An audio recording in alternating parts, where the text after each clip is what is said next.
Hello guys, আমরা এখন আবারও নতুন একটা গেম নিয়ে এসেছি। দেখেন বাস গেম।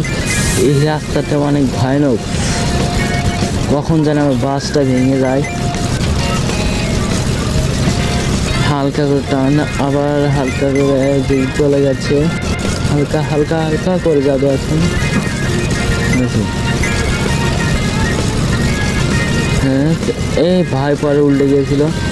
আর আপনাদের বলেই, আমার ভিডিওটা যদি পছন্দ হয় অবশ্যই আমার চ্যানেলটি সাবস্ক্রাইব করে রাখবেন। আমি প্রতিদিন আমি ভিডিও ছাড়ি, গেম কখনো বা কমেডিয়ান ভিডিও, সব ভিডিও ছাড়ি। সবাই দেখবেন এবং আমার চ্যানেলটা সাবস্ক্রাইব করে রাখবেন। দেখেন কিন্তু আমার বাসটা ভেঙে গেছে ভাই, এখন মনে হয় আমি উঠতে পারবো না। উঠে গেছে কিন্তু আবার ফুয়েল শেষ, ফুয়েল লো হয়ে গেছে, আর যেতে পারবো না। আর